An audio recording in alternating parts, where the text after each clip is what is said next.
Hi అండి, నమస్తే. Welcome to today recipes. నేను మీ లక్ష్మి. ఈరోజు మన రెసిపీ వచ్చేసి చిక్కుడుగాయ వెల్లుల్లి ఫ్రై. పప్పుచారు, సాంబారు, రసం లాంటి వాటికి సైడ్ డిష్గానే కాకుండా రైస్లో కలుపుకోవడానికి కూడా పర్ఫెక్ట్గా ఉండే చిక్కుడుగాయ వెల్లుల్లి ఫ్రై ఇప్పుడు ఎలా తయారు చేయాలో చూద్దాం రండి. ముందుగా మనం 1/2 kg చిక్కుడుకాయలు అయితే తీసుకొని ముందు వైపు వెనుక వైపు తొడిమలు తీసేసి మధ్యకి ఈ విధంగా ఓపెన్ చేసేసుకొని చిక్కుడుకాయలన్నింటినీ ఇదే విధంగా క్లీన్ చేసేసుకొని పక్కన పెట్టేసుకోవాలి. అలాగే ఇవి 2 సార్లు అయితే శుభ్రంగా కడిగేసి తర్వాత దాదాపుగా మునిగేంత వరకు వాటర్ని కూడా యాడ్ చేసేసుకొని మనం కాస్తంత ఉప్పు కూడా వేసుకొని ఉడికించుకోవాలి.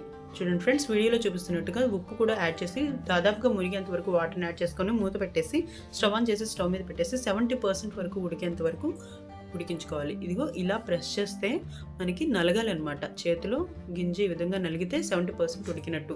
ఎక్కువగా ఉడికాయంటే మాత్రం గుజ్జు గుజ్జుగా అయిపోతుంది. ఇప్పుడు బాండీలో కూరకి సరిపడా ఆయిల్ అయితే యాడ్ చేసుకొని పచ్చనపప్పు, మినపప్పు, ఆవాలు, జీలకర్ర వేసి చిటపట్లాడేంత వరకు వేయించుకోవాలి. అలాగే 2 ఎండుమిరపకాయలు కూడా మధ్యలోకి తుంపి ఈ విధంగా యాడ్ చేసుకోవాలి. కరివేపాకు కూడా వేసిన తర్వాత చిటపట్లాడిన తర్వాత మనం ముందుగా ఉడికించి పక్కన పెట్టుకున్న చిక్కుడుకాయ ముక్కలను కూడా వేసి వేయించుకోవాలి. చిక్కుడుకాయ ముక్కలు వేసిన తర్వాత మనం ఫ్లేమ్ని మీడియం ఫ్లేమ్లోకి అడ్జస్ట్ చేసుకుని దాదాపుగా 5 to 7 minutes పాటు చిక్కుడుకాయలను అయితే వేయించుకోవాలి. ఇలా వేయించుకున్న తర్వాత మనం 8 నుంచి 9 వరకు వెల్లుల్లి రెబ్బలను అయితే దంచి యాడ్ చేసుకోవాలి. పట్టుతోనే యాడ్ చేసుకుంటున్నాను ఫ్రెండ్స్. మీరు కావాలి అనుకుంటే పొట్టు తీసేసి కూడా దంచి యాడ్ చేసేసుకోవచ్చు.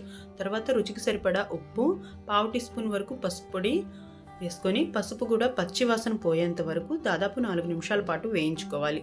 ఇలా వేయించుకున్న తర్వాత 1 టేబుల్ స్పూన్ వరకు కారం వేసుకుంటున్నాను. మీరు మీ కారానికి తగ్గట్టుగా అయితే కారం యాడ్ చేసుకొని కారం పచ్చి వాసన పోయేంత వరకు వేయించుకోవాలి.